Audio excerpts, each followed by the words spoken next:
maraming mga kontraktor ang nakikinabang dito.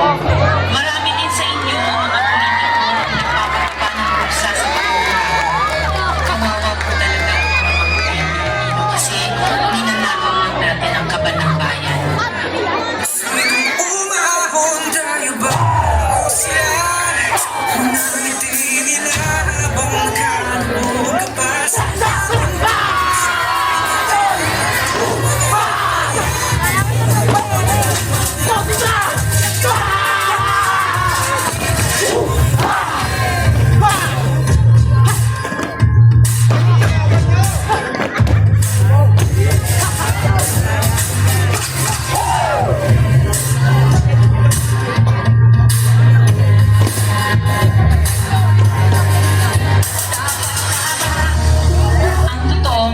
hati-hati yan mula sa pinakamataas hanggang sa mga nasa gilid lang ng sistema.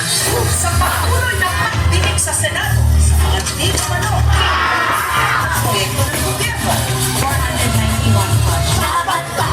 Tama ba natin ginagawa? Paulit-ulit na lang. O bakit simula ng simula? Bakit walang natatapos sa taas ng bakit lagi tulog ng swelas ng sapatos? Ilang beses na ako, ilang beses na ako. Bakit natin sumayakan ang tulungan ng umahagi sa mga matagal na natin masalpag ang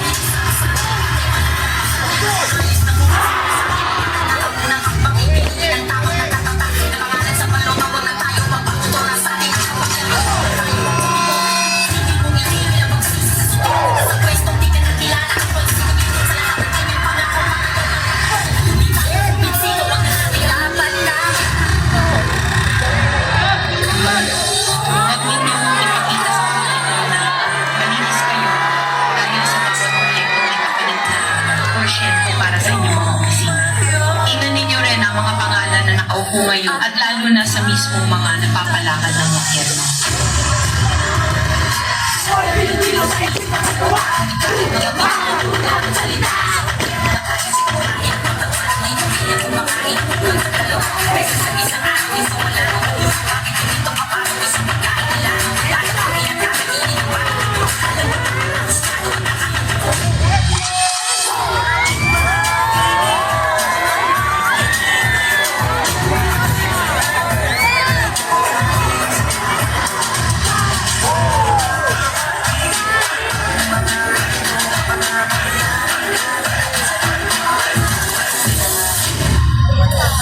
Noong isang taon pa na isiwala, may mga mali-malitang pera o name basura na i-deliver daw sa ilang mga politiko na naglalangan dito bilang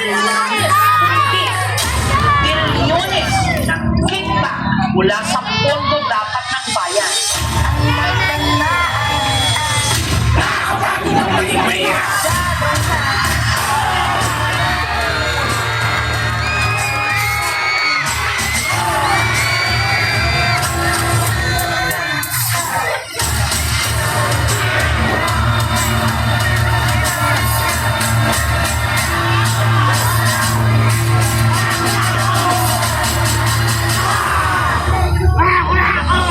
Pera ng taumbayan, pero tayo ang nakikinabang. Hindi ba tayo nahiya?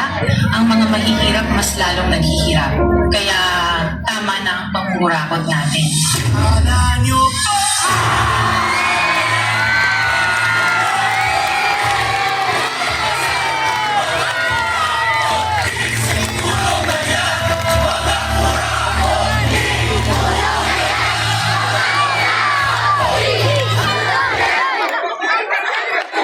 Heavy bass thumping. Heavy bass thumping. Shine. Dance BSTV. The Philippines.